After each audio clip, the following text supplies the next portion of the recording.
Ndugu wa Tanzania,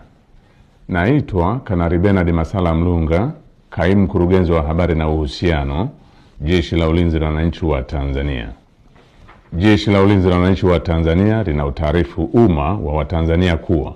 linaendelea kufuatilia kwa karibu na kutathmini hali ya ulinzi na usalama nchini katika kipindi hiki cha kuelekea uchaguzi mkuu unaotarajia kufanyika tarehe 28 na tarehe 29 mwezi Oktoba mwaka 2025 kama ilivyotangazwa na Tume Huru ya Uchaguzi nchini na Tume ya Uchaguzi Zanzibar.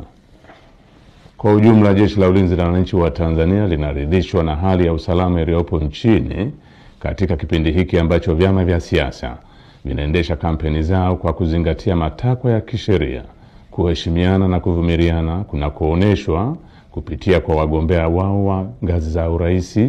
ubunge na udiwani.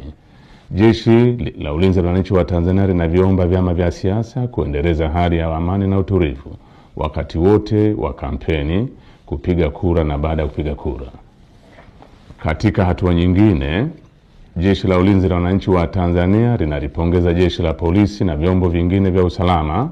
kwa jinsi vinavyoendelea kusimamia hali ya usalama katika kipindi hiki cha kuelekea uchaguzi mkuu. Aidha, jeshi linawapongeza wananchi kwa kuendelea kutumia haki yao ya msingi ya kushiriki kwa amani na utulivu katika kusikiliza sera za vyama mbalimbali kupitia mikutano ya hadhara inayoendelea kufanywa na vyama vinavyoshiriki uchaguzi mkuu kwa ngazi mbalimbali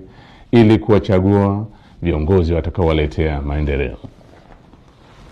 Pamoja na hali ya amani na utulivu iliyopo, bado kumeendelea kujitokeza baadhi ya watu wanaojiita wanaharakati kutoka ndani na nje ya nchi kutumia mitandao ya kijamii kupotosha umma kwa kuweka maudhui yenye kuleta uchochezi kwa kulihusisha Jeshi la Ulinzi la Wananchi wa Tanzania na siasa ili kutimiza azma yao ya uvunjifu wa amani.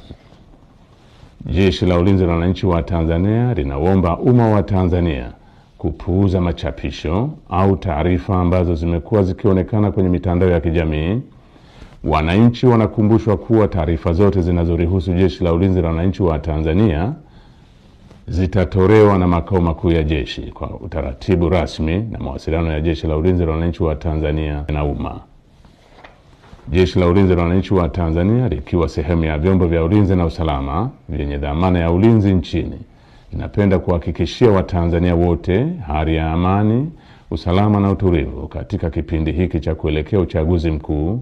wakati wa uchaguzi na baada ya uchaguzi mkuu.